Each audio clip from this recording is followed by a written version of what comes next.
ඒක ළමයි අර පරිත්‍ත්‍ය විඥාන වලින් තමයි ගන්න ඕනේ. ඒක තමයි බයෝ සර්ලා ඔය බුද්ධහමු ගන්නන්නේ. බයෝ වාසේ බයෝ ඇස සප්ලිමන්ටරි උගන්වන්නේ බුද්ධහම.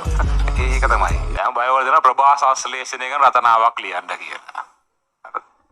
සිලබස් එකේ දෙන ප්‍රභා සංශ්ලේෂණය ගැන පොයින්ට්ස් 55ක්. හරි. ඒතකොට මේ ගමන 2000 අපේ 2024 A level paper එකේ මාර්කින් ස්කීම් එකේ තියෙන පොයින්ට්ස් 50යි. ඒතකොට සිලබස් එකේ තියෙනවා 55ක්. මේ ගමන මාර්කින් ස්කීම් එකේ තියෙන 50යි. ඒතකොට මාර්කින් ස්කීම් එකේ නැති සිලබස් එකේ තියෙන 5ක් තියෙනවනේ. ඒව ලියලා තිබ්බොත් ලකුණු දෙන්නේ නැහැ. එතකොට අර 55න් මේ ගමන තියෙන 50 මොකක්ද කියලා ළමයා පරිත්‍ත්‍ය විඥාන වලින් හොයා ගන්න ඕනේ.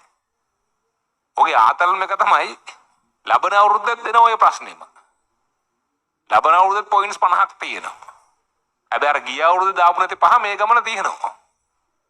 මේ ගමන නැති වෙන 5ක්. ඒතරේ අයින් කරලා දෙන 5 මොකක්ද කියලා දන්නේ නැහැ. ඒක ළමයි අර පරිත්‍ත්‍ය විඥාන වලින් තමයි ගන්න ඕනේ. ඒක තමයි බයෝ සර්ලා ඔය බුද්ධහමු ගන්නන්නේ. බයෝ වාසේ බයෝ ඇස සප්ලිමන්ටරි උගන්වන්නේ බුද්ධඝම. ඒක තමයි. පරිත්‍ත්‍ය විඥාන නම් මනන් ටික වැඩි කරගන්න තමයි මේ වැඩේ කරගෙන යන්නේ. නෑ අවුලක් නෑ ඉතින්.